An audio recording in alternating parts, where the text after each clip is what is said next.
Welcome to History Echoes 2026. Today we are going to take a very long and careful journey through one of the most important chapters in modern history, the Great Depression of the 1930s.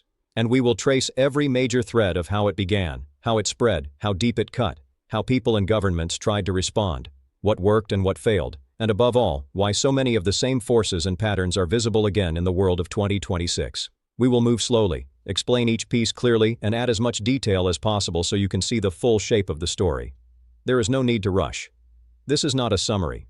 We are going deep because the Depression was not just a financial event. It was a human, political, social, and global turning point that changed the way governments see their role, how nations trade, how people trust institutions, and even how wars start. When we reach the end, you will understand why economists, historians, and ordinary people keep returning to this period when they look at today's headlines about tariffs, debt, inequality, distrust, and uncertainty. Let us begin at the roots, long before the crash, so you can see how the trouble was quietly building for years. The story really starts after World War I ended in November 1918. That war had lasted 4 years and left Europe in ruins, factories destroyed, farmland ruined, millions of young men dead or injured, governments deeply in debt. The United States, on the other hand, came out almost untouched. American factories had supplied weapons, food, and loans to the Allies, and the country had grown rich selling to a world at war. By 1919, the United States was the largest creditor nation on Earth and produced more than half the world's manufactured goods. In the early 1920s, people called the decade the Roaring Twenties because life seemed to be speeding up. Cities grew fast. Skyscrapers rose in New York and Chicago. Automobiles became common. Henry Ford's Model T was cheap enough for ordinary families to buy.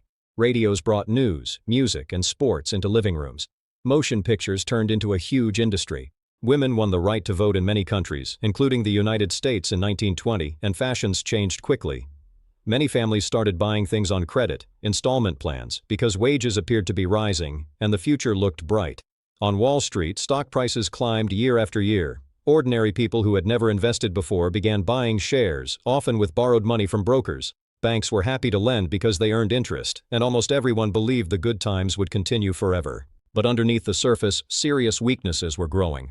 Farmers in the United States and Canada had borrowed heavily during the war to buy land and equipment because Europe needed grain. When the war ended, Europe started growing its own food again, and demand for American crops fell sharply. Grain prices dropped by half or more. Farmers could not pay their loans. Many lost their land to banks. Factories were producing far more goods than ordinary people could buy. Cars, radios, appliances, clothing. Because wages for most workers did not rise nearly as fast as output. The richest 1% of Americans took home about 24% of all income in the late 1920s, while most families lived on very little. That extreme gap meant the economy depended too heavily on the spending of a small group of wealthy people. If the rich slowed their buying or lost confidence, the whole system could stall. International loans added another layer of risk. The United States had lent billions to European countries to rebuild after the war. Those countries needed to export goods to America to earn dollars and pay back the loans. But when American farmers and workers had less money to spend, European exports suffered, and the debt cycle became harder to maintain. The gold standard tied another knot. Most major countries linked their currencies to gold, which limited how much money governments could create. When people wanted more cash during hard times, central banks could not print freely without losing gold reserves. This made it difficult to expand credit or stimulate the economy when things turned down. Another hidden problem was overproduction in key industries. American factories had expanded during the war and kept growing afterward, but demand could not keep up once Europe recovered. Inventories piled up. Companies cut prices to sell goods, which squeezed profits and led to layoffs. Workers had less money to buy things, and the cycle worsened. The turning point came in October 1929. On Thursday, October 24th, later remembered as Black Thursday, heavy selling began on the New York Stock Exchange. Prices fell so quickly that trading became chaotic. Leading bankers met and tried to stabilize the market by buying shares themselves, which worked for a day or two.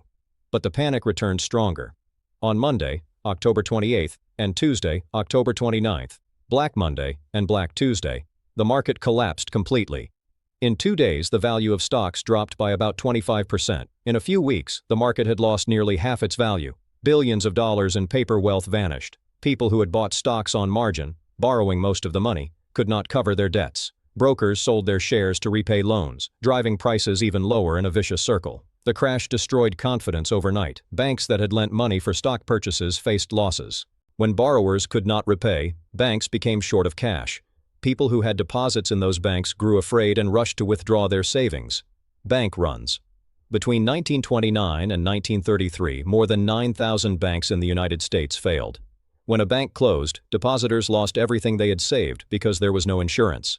Businesses that relied on bank loans could not borrow to pay workers or buy supplies. Factories closed their doors. Unemployment rose from about 3% in 1929 to 25% in 1933. 1 in every 4 workers had no job. Families lost their homes because they could not pay mortgages. In cities, long lines formed at soup kitchens for a bowl of food. Children went to school hungry or did not go at all. In rural areas, farmers could not sell crops for enough to buy seed, fuel, or pay taxes. Some burned milk and grain because it cost more to transport than they could get selling it. In the Great Plains, years of drought combined with poor farming practices created the Dust Bowl. Massive dust storms carried away topsoil, turning farmland into desert. Hundreds of thousands of families loaded their belongings onto old cars and drove west to California looking for work, becoming migrants in their own country. The Dust Bowl displaced around 2.5 million people, many of them heading to the San Joaquin Valley where they faced low wages and harsh conditions as farm laborers. The crisis crossed borders quickly because the world was already connected by loans and trade. The United States had been the biggest lender to Europe and Latin America after the war. When American banks needed cash after the crash, they called in those loans. Countries overseas could not repay. Germany, which owed massive reparations to France and Britain from the Treaty of Versailles, saw its banking system collapse in 1931 and unemployment reach 6 million. Britain's old industrial regions, coal mining, steel, shipbuilding, shut down, with unemployment hitting 3 million. France clung to the gold standard longer than most, keeping the franc strong but making French goods expensive abroad, so exports suffered and recovery came slowly. Latin American countries that depended on selling raw materials to the United States saw prices collapse and could not pay foreign debts. World trade fell by more than 60% between 1929 and 1933. In June 1930, the United States passed the Smoot-Hawley Tariff Act, raising import duties on thousands of goods to the highest levels in history. The idea was to protect American farmers and manufacturers. But other countries retaliated with their own tariffs. Higher barriers meant less trade, less income for everyone, and more unemployment worldwide. Nations turned inward, trying to save their own economies first, but that only shrank the global pie further. Some countries abandoned the gold standard to gain flexibility. Britain left in September 1931, letting the pound fall so exports became cheaper. Many followed. But this made international debt harder to repay because currencies lost value against gold. The whole system became more unstable. Governments tried different answers to the crisis, and the results showed what worked and what did not. In the United States, President Herbert Hoover believed the economy would heal itself if the government stayed out of the way. He thought large public spending would create too much debt and destroy confidence. He encouraged businesses to keep wages up and avoid layoffs, but many could not. He created the Reconstruction Finance Corporation in 1932 to lend to banks, railroads, and insurance companies, but the scale was too small and came too late. Public anger grew. People called shantytowns Hoovervilles and blamed him for doing nothing while families starved. In November 1932, Franklin D. Roosevelt won a landslide election promising a New Deal. Active government help for people in need. When he took office in March 1933, the banking system was nearly dead. Thousands of banks had already closed, and more were failing every day. On his first full day in office, Roosevelt declared a nationwide bank holiday, closed every bank for 4 days, then reopened only the sound ones after quick inspections. He spoke to the nation on the radio in his first fireside chat, explaining in calm, plain words what was happening and asking people to trust the system again. People listened. When banks reopened, lines formed not to withdraw, but to deposit. The panic stopped. The New Deal unfolded in 2 main waves. The first 100 days in 1933 and a second burst in 1935.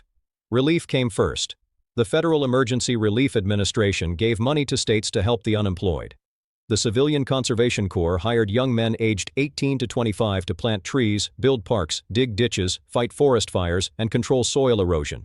They earned $30 a month, most sent home to families.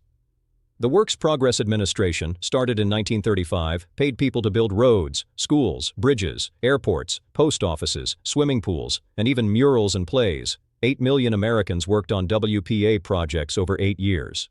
Recovery efforts included the National Recovery Administration, which set minimum wages, maximum hours, and fair prices for industries so businesses could stay open without destructive competition. The Agricultural Adjustment Act paid farmers to grow less so crop prices would rise. Controversial because some livestock was slaughtered and crops plowed under while people were hungry, but it did lift farm income. Reform measures were designed to last. The Securities and Exchange Commission was created to regulate Wall Street and prevent fraud. The Federal Deposit Insurance Corporation insured bank deposits up to a certain amount so people would never again lose savings in a bank failure. The Social Security Act of 1935 set up pensions for older people, unemployment insurance, and aid for children and the disabled, the foundation of America's modern social safety net. The National Labor Relations Act gave workers the right to unionize and bargain collectively. These changes made government a permanent partner in the economy, something new in American history. The Depression also changed politics everywhere. In Germany, unemployment reached 6 million by 1932.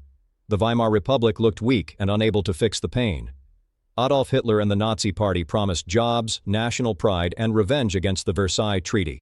They used economic despair to win votes and took power legally in January 1933. In Italy, Benito Mussolini had already turned the economy toward state control. In Japan, military leaders blamed economic hardship on weak politicians and gained influence. Many countries moved toward authoritarian rule because people wanted strong leaders who promised quick action.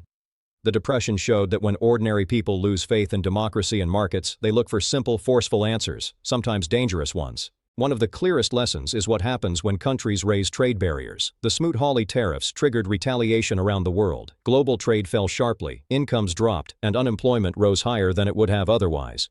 Economists now agree that protectionism made the Depression longer and deeper.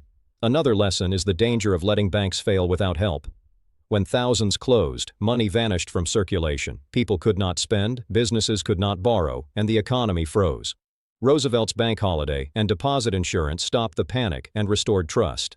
A third lesson is the power of government spending in a crisis. The New Deal programs created jobs directly, built infrastructure the country still uses, and gave people hope.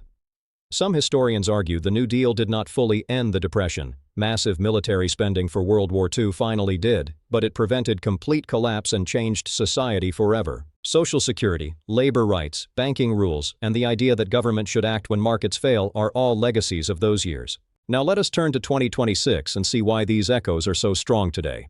Trade tensions are rising again. Tariffs are in the news almost daily. High duties on imports from China, threats against allies over issues like Greenland, and talk of bringing factories home to protect local jobs. Countries are saying they need to reduce dependence on foreign supply chains after recent disruptions. Economists warn that if tariffs spread widely, global trade could shrink, prices for everyday goods could rise, and economic growth could slow. The same chain reaction that started in 1930. Global debt is at record levels, more than $300 trillion when you add government, corporate, and household borrowing. In the 1930s, too much debt led to defaults and bank failures. Today, if interest rates stay high or a shock hits, paying that debt becomes harder, especially for poorer countries. Inequality is wide again. The richest people and companies have gained far more than the middle and working classes since the 2008 financial crisis. That gap fuels anger and populism, just as it did in the 1930s. Governments are spending heavily on infrastructure, defense, subsidies, and emergency programs, similar to the New Deal shift toward active intervention. At the same time, trust in institutions is low. Many people doubt banks, governments, and international organizations, just like in the 1930s when faith in the old system collapsed. Technology makes things faster now. Information spreads instantly. Markets move in seconds. A problem in one country can affect the world overnight, but the tools are also better. Central banks can cut interest rates or buy bonds quickly to stop panics. Governments can send money directly to people through digital payments. International groups like the IMF and World Bank exist to help coordinate. The question is whether leaders remember the lessons. Cooperation worked after 1945. The United States helped rebuild Europe with the Marshall Plan. Countries created the United Nations, the World Bank, the IMF, and trade rules that lowered barriers. That system avoided another depression for decades. In 2026, some people question those institutions, saying they favor big countries or big companies. If cooperation weakens and every nation tries to protect itself first, the risk of a deeper downturn grows. The Great Depression taught 5 big lessons that still apply. First, act fast when trouble starts. Do not wait for the market to fix itself. Second, protect ordinary people. Jobs, savings, homes matter more than balancing budgets in a crisis. Third, keep trade open. Barriers make things worse for everyone. Fourth, cooperate across borders. No country is strong enough alone. Fifth, rebuild trust. When people believe the system works for them, they support it. History does not repeat exactly, but it often rhymes. The patterns of the 1930s, debt, inequality, protectionism, distrust, are visible again in 2026. Whether this year becomes another hard chapter or a chance to apply old lessons depends on the choices leaders and societies make now. Thank you for staying with me through this long exploration. History Echoes 2026 will continue to bring you these detailed looks at how yesterday explains tomorrow. If this helped you see something new, please like the video and leave a comment. What historical event do you want explained next? Subscribe and turn on notifications so you do not miss the next one. Take care, and we will speak again soon.